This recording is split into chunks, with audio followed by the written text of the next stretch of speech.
නොපැතූ නොසිතූ මොහොතක විශාල නගර පවා සුන්නද්දූලි වෙලා මිලියන ගණනක් මිනිසුන් මිය ගිහින් වතුර ආහාර නොමැතිව දරුණු ආහාර හිඟයක් වගේම සාගතයක් නිසා තවත් මිලියන ගණනක් ජනතාව අසරණ වෙලා තවත් දහස් සංඛ්‍යාත මිනිසුන් මානසිකව කඩා වැටිලා තන තන ගිනි ගැනීම හුස්ම ගැනීමට පවා නොහැකි විදිහට පරිසරය දූෂණය වෙලා මේ වගේ මිනිස් ශිෂ්ටාචාරයේ අවසානය නැත්නම් පෙර නොවූ කඩාවැටීමක් ගැන සිතා ගන්නට පවා නොහැකි තරම් භයානකයි නේද?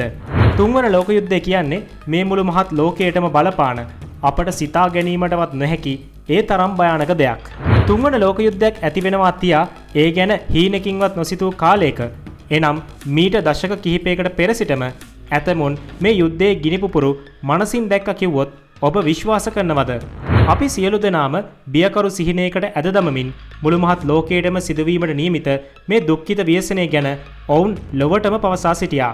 ඉතින් අද අපි කියන්න යන්නේ ලෝම කම්පා කරමින් මේ තුන්වන ලෝක යුද්ධය ගැන මීට අවුරුදු ගානකට පෙර සිටම කියූ අනාවැකි කිහිපයක් ගැන. ඉතින් මේ ගැන දැනගන්න මේ වීඩියෝවේ අවසාන තප්පරය වෙනකන් අපිත් එක්ක රැඳිලා ඉන්න. 16 වෙනි සියවසේ විසූ ප්‍රංශ ජ්‍යොතිෂ ශාස්ත්‍රඥයෙකු වගේම වෛද්‍යවරයෙක් වුණු නොස්ට්‍රාදාමස් ඔහුගේ ලෙස් ප්‍රොෆීසිස් නම් පොතේ ලෝක යුද්ධ ගැන අනාවැකි පළ කළා තියෙනවා. ඔහු පළමු හා දෙවන ලෝක යුද්ධ පිළිබඳවත් නිවැරදිව අනාවැකි පළ කළ බව බොහෝ දෙනා විශ්වාස කරනවා. තුන්වන ලෝක යුද්ධය ගැන ඔහුගේ අනාවැකි තරමක් අපැහැදිලි නමුත් අර්ථ නිරූපණයන් කිහිපයක් තියෙනවා. රතු විරුද්ධවාදියා බියෙන් සුදුමැලි වන බවටත් මහා සාගරය භීතියට පත් කරනු ඇති බවටත් නොස්ට්‍රාදාමස් කියා තිබෙනවා. මේ නාවික යුද්ධයක් හෝ බලවත් රටවල් අතර ගැටුමක් ලෙස අර්ථකථනය කෙරෙනවා. සමහර අර්ථකථනයන් පවසන්නේ ඩොනල්ඩ් ට්‍රම්ප්ගේ නැගීම තුන්වන ලෝක යුද්ධයේ ආරම්භයට හේතු වනු ඇති බවට නොස්ට්‍රාදාමස් අනාවැකි පළ කර ඇති බවයි. බල්ගේරියානු අන්ධ අද්භූතවාදිනියක වන බබා වංගාත් ඇගේ මරණයට පෙර බොහෝ සිදුවීම් පිළිබඳව අනාවැකි පළ කර තිබෙනවා. ඇය සැප්තැම්බර් 11 ප්‍රහාරය කුර්ස්ක් සබ්මැරින් ඛේදවාචකය COVID-19 වසංගතය පිළිබඳව පවා අනාවැකි පළ කළා තියෙනවා. සිරියාව වැටුණු විගස බටහිර සහ නැගෙනහිර අතර මහා යුද්ධයක් ඇති වෙනවා. වසන්තයේදී නැගෙනහිර යුද්ධයක් ආරම්භ වෙනවා. එය තුන්වන ලෝක යුද්ධයක් වන බවටත් බටහිර විනාශ කරන නැගෙනහිර යුද්ධයක් බවත් ඇය ප්‍රකාශ කර තිබෙනවා. 2025 දී යුරෝපයේ මහා යුද්ධයක් ඇතිවන බවට ඇය පුරෝකථනය කළ බවටද වාර්තා පවතිනවා. කොහොම වුණත් ඇයගේ අනාවැකි කිසිවක් ලිඛිතව නොමැති නිසා ඒවායේ නිර්වද්‍යතාවය තහවුරු කිරීමට නොහැකි. ඉන්දියානු ජ්‍යොතිෂ ශාස්ත්‍රඥයෙකු වන කුෂාල් කුමාර් ග්‍රහලෝකවල පිහිටීම් මත පදනම්ව තුන්වන ලෝක යුද්ධයක් ආරම්භ විය හැකි දින කිහිපයක් පවා නම් කළා තියෙනවා. ඔහු 2024 වසරේදී ඊශ්‍රායලය ඉරානය යුක්‍රේනය රුසියාව වගේම චීනය තායිවානය වැනි කලාපවල යුද තත්ත්වයන් උත්සන්න විය හැකි බවටත් එය ගෝලීය ගැටුමකට තුඩදිය හැකි බවටත් පවසා තියෙනවා.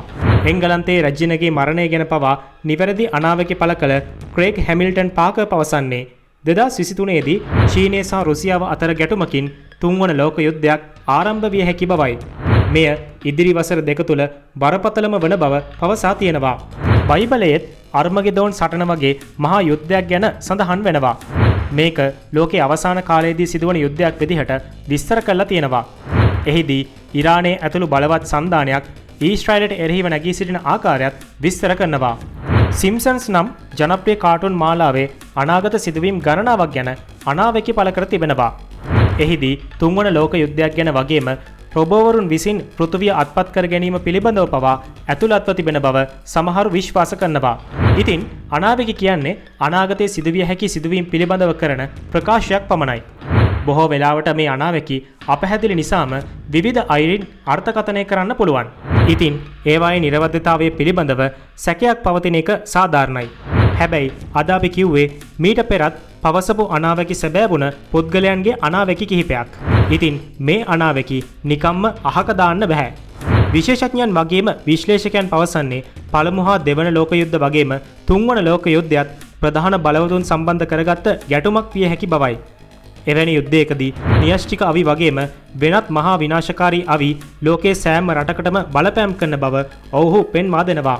ඉතින් 2022 රුසියා යුක්‍රේන ආක්‍රමණය, චීන සහ තායිවාන ගැටුම, ඊශ්‍රායල පලස්තීන ගැටුම, ඊශ්‍රායල ඉරාන ගැටුම වගේම තාක්ෂණයේ දියුණුවත් එක්ක සයිබර් යුද්ධ පවා අනාගතයේදී තුන්වන ලෝක යුද්ධයට හේතු වෙන්න පුළුවන්.